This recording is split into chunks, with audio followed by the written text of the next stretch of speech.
I think over the years, especially with people who know me, I've always given this sort of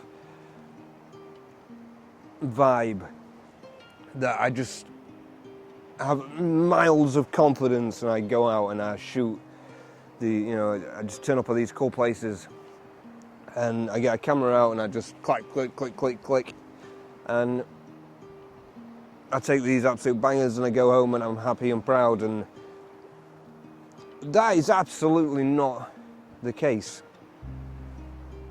Imposter syndrome kicks my butt massively, and it's just something that I wanted to talk about today. So,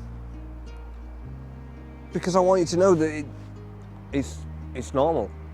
It's sometimes, in fact, it's maybe a good thing. Maybe it means that it matters to you.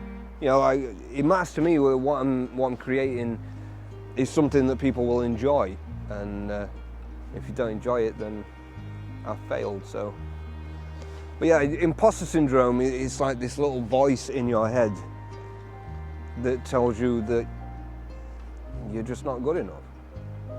That what you're creating is not good enough. It's not right. It's not great. And this is probably oh God, this will be the 5th video I've made this month where I have been to some beautiful places like this, and I've come back and I've deleted them because I've listened to this stupid voice in my head that's told me that what I'm making is not good enough.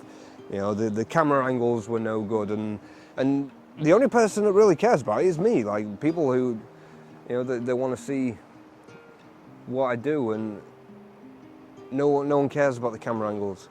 Nobody cares. But this voice in my head, it tells me that my editing sucks, or the composition's wrong, and I've been listening lately. I've been listening, and I know I shouldn't, but I do. And I know a lot of people, they have the same thing, and there's this self-doubt. So, I mean, if you're one of those people and you suffer with it, let me know. And if you've got any tips on how to get over it, please let me know, because it's something that is massively, it's starting to affect what I do. I've been to so many beautiful places like this, and I've just never shown anyone, because that voice in my head tells me that what I've made is rubbish, and I need to stop. I do. I've been really lucky to have had a really good career. Like, I've worked with famous people, I've worked with big car brands, I've worked with all kinds of amazing people, and so I'm really lucky. But I know that thanks to imposter syndrome, I probably could have gone a lot further than I have. I really think so, yeah, definitely could have gone a lot further than I have, because I've listened to that voice in my head that's told me, like, who are you? I think over like all my socials, I've got maybe 10,000 people who follow me. 10,000 people who love what I do, yet I still sit and listen to that one voice up here that says, Rob, you're not that good. And I need to stop, I think I've been doing this for, well over 10 years now. And I could probably count on 2 hands, and have half a hand left, the amount of people who have ever disliked what I've done. I'm really lucky. So I know that this imposter syndrome is completely irrational. It's stupid. I get some really, really kind comments of people who say that they wish they could take photos like me, and I know I should listen. I know I should listen, but I'm too busy listening to this. So it's something that I just wanted to talk about today. I don't know. There's not really a point to this video apart from just to say that, like, it's all right. Like, it's okay to have imposter syndrome. Maybe it just means that you care, It's definitely something that, as a creator, it's something that I wish I didn't have, and I know that there's a lot of people who also wish that they didn't have it either. So I've come here today, it's a beautiful place, but this is one way that I use to get past the imposter syndrome. I know I can come here and, you know, I'll take some great stuff, and it's maybe in a toxic way, but I know that I'll post the photos later on, and it'll be a place that people will appreciate, and people will like it, and people will share it, and they will stroke my ego, I guess, and that does make you feel a little bit better. But I can't keep doing that. You know, I have this obsession where I have to post the best stuff, you know, and there must be thousands of photographs I've taken that I've never shown anyone, because that stupid voice in my head has told me that they're just not good enough.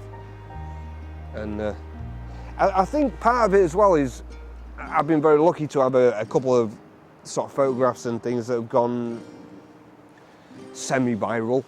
Yeah, one especially reached like millions and millions of people, literally millions of people, and that is wild. But I think that sort of gives added pressure to the next time you post something. It's got to be better than that time, and it's got to be better than that time. It's got to be, and that's made me be really overly picky and overly critical in what I do, and I need to stop doing that. So if you're one of those people that suffer, I feel you, man. I do, because it's stopping me from doing the things that I love, because this is my life. I absolutely love doing this. Like, photography and videography has massively transformed my life, and it's given me a life that I never thought I would have. Never. And you know, 15 years ago, my life was not that great. You wouldn't have wanted it. And it's thanks to doing this that I've got that, and I need to take that into my head, and I need to, you know.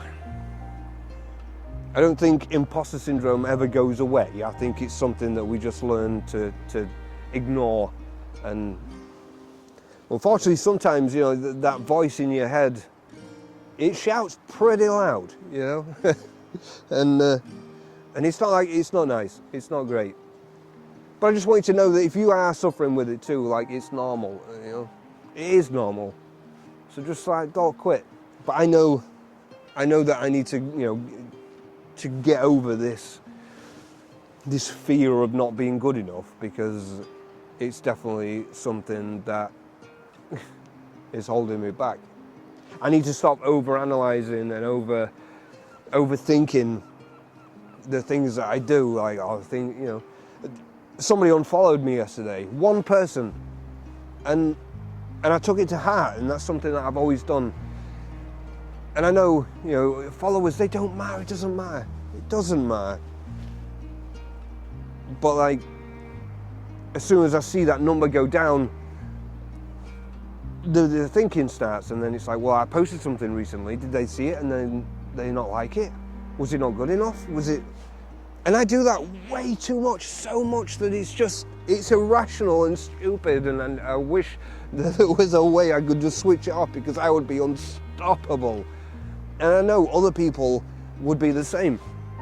I know that if you just stopped overthinking, and you know, it don't matter what you're doing, whether you are a photographer, whether you're a baker, whether you're a flipping accountant, you know, there's always this little doubt in your mind that, like, did I do it right? Have I done it wrong? Are people going to like it? What if it tastes funny? And it's stupid. It is stupid. And you know, I think maybe social media has a part to play in it. We definitely, you know, we're all guilty of comparing ourselves with other people, and you'll look at other people's things and think, oh, I wish I could do that. But in reality, I know that I could do that. I know that, you know, I've done really well, and a lot of people like what I do. And a very, very, very, very short sort of amount of people don't like what I do. So I just want you to know that, like, it's all right. It's all right to have it. because I have it too, and I do struggle with it massively some days, but I shouldn't. I know I shouldn't, because I love it. This is my happy place. This is the one thing that I do that just sets me free. Something about photography, and that just like, I mean, how can you not love this?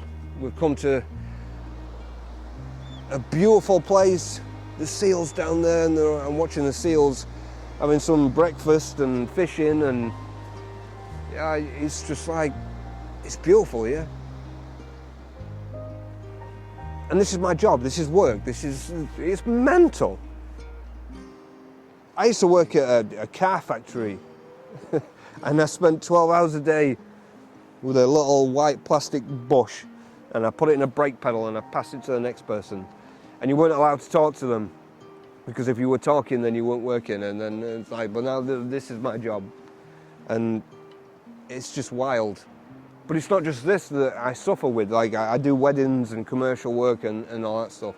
And every time I do a wedding, you know, I put 150% in, and I know that I've done really well. I know I have, you know.